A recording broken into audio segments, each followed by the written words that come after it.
Watch the review of episode 46.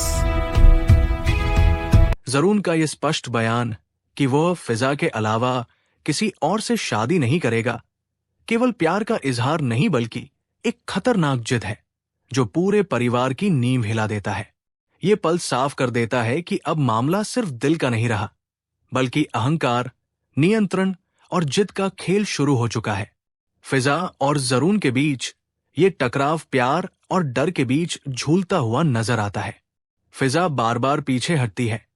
वो जानती है कि अगर वो जरून के साथ चली गई तो इस घर के दरवाजे हमेशा के लिए बंद हो जाएंगे।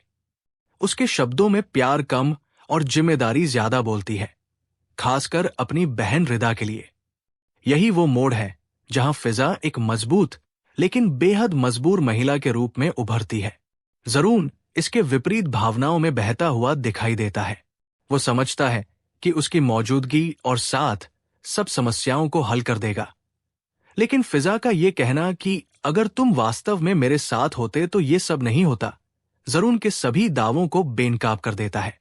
प्यार के नाम पर ताकत का इस्तेमाल इस एपिसोड में जरून के किरदार को न सिर्फ कमजोर बल्कि खतरनाक भी बना देता है। घर में मौजूद महिलाएं इस आग को और भड़का देती हैं। फिजा पर बेइज्जती, साजिश और बदनामी के आरोप लगते हैं। और सबसे तकलीफदेह बात यह है कि उसे अपनी सफाई पेश करने का अवसर भी नहीं दिया जाता। फोन के आरोप से लेकर झूठ के तानों तक हर बार उसकी इज्जत और मानसिक ताकत को तोड़ने के लिए पर्याप्त होता है। रिदा यहां एक शांत लेकिन निर्णायक भूमिका में सामने आती है। वो डरी हुई है, कमजोर है, लेकिन अपनी बहन के लिए सच बोलना चाहती है। उसका बार बार कहना कि फिजा के पास फोन नहीं है उसकी सच्चाई और मजबूरी दोनों को दर्शाता है। लेकिन शक्ति के इस खेल में सच की आवाज दब जाती है और यही मौन आगे चलकर एक बड़े हादसे की नींव बनता है। एपिसोड में असली राजनीति तब खुलती है जब जीनत, शहनाज और मां के बीच बातचीत होती है। यहां प्यार, रिश्ते या नैतिकता कहीं नजर नहीं आती, बल्कि केवल शक्ति, नियंत्रण और बचे रहने की जंग दिखती है। मां का यह कथन कि पत्नी बदली जा सकती है लेकिन मां नहीं, इस ड्रामे का सबसे डरावना सिद्धांत बनकर सामने आता है, जो महिला की स्थिति को एक पल में बेअर्थ कर देता है। जीनत का किरदार अब पूरी तरह एक विलन के रूप में आकार लेता है। उसके शब्दों में नफरत है, योजना है और बदला है। फिजा के खिलाफ उसकी दुश्मनी अस्थायी नहीं बल्कि सालों पुरानी है। वो केवल फिजा को ही नहीं बल्कि अपने ही भाई जरून को भी नियंत्रित रखना चाहती है। और यही जिद उसे उस स्थान पर ले जाती है जहां वापसी का कोई रास्ता बचता नहीं। फिर वो क्षण आता है जो पूरे एपिसोड को हिला देता है। फिजा को गोली लगना केवल एक दुर्घटना नहीं बल्कि सभी नफरतों, साजिशों और मौन का तर्कसंगत परिणाम है। ये ऐसा झटका है जो दर्शक को सांस लेने का मौका नहीं देता। अब सवाल ये नहीं है कि गलती किसकी थी, बल्कि ये कि अब कौन बच पाएगा। अस्पताल के दृश्य भावनात्मक रूप से बेहद शक्तिशाली है। जरून पहली बार टूटता हुआ दिखाई देता है। उसका ये कहना कि फिजा ने उसकी जान बचाई उसे एक जिद्दी प्रेमी से एक डरपोक इंसान में बदल देता है। ये पल शायद उसके जीवन का पहला मौका है जहां उसे अपनी जिद की कीमत का एहसास होता है।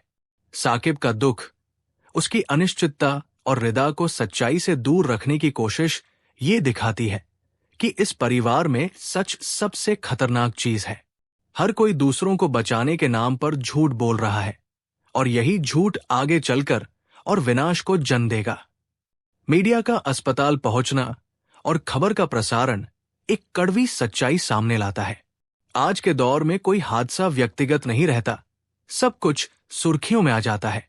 रिदा के बारे में डर, उसकी नाजुक स्थिति और सच सामने आने का भय एपिसोड की सनसनी को चरम सीमा तक पहुंचा देता है। जब डॉक्टर बताते हैं कि फिजा की जान बच गई है तो एक पल के लिए राहत मिलती है, लेकिन जीनत की प्रतिक्रिया उस राहत को भी जहर बना देती है। उसका ये कहना कि लड़की क्यों नहीं मरी इस बात का प्रमाण है कि असली खतरा गोली नहीं थी, बल्कि वो दिमाग थे जिन्होंने गोली चलने से पहले ही फिजा को मार दिया था। ये एपिसोड केवल एक घटना नहीं बल्कि हमारे समाज का आईना है, जहां महिला की इच्छा, आवाज और इज्जत शक्तिशाली रिश्तों के नीचे कुचली जाती है। फिजा अब एक किरदार नहीं रह जाती, बल्कि हर उस लड़की का प्रतीक बन जाती है जो प्यार और परिवार के बीच दब जाती है। फिजा की जान तो बच गई, लेकिन सवाल यह है कि क्या उसकी जिंदगी भी सुरक्षित रहेगी? क्या जरून वास्तव में इस बलिदान की कीमत समझेगा, या अपनी जिद को एक और नाम देकर सब कुछ रौंदता रहेगा? और सबसे खतरनाक सवाल यह है कि इस घर में असली दुश्मन गोली थी या वह सोच जिसने गोली से पहले ही फिजा को मार डाला था। यह कहानी यहां समाप्त नहीं होती, बल्कि यहीं से शुरू होती है बदले, पछतावे और टूटते रिश्तों की असली जंग। अगले एपिसोड में या तो सच्चाई जीवित रहेगी या फिर एक और फिजा चुपचाप कुर्बान कर दी जाएगी। अब सवाल ये नहीं कि आगे क्या होगा, बल्कि ये कि आपके अनुसार असली दोषी कौन है, क्योंकि ये युद्ध अब केवल स्क्रीन पर नहीं, सोच में लड़ा जाएगा।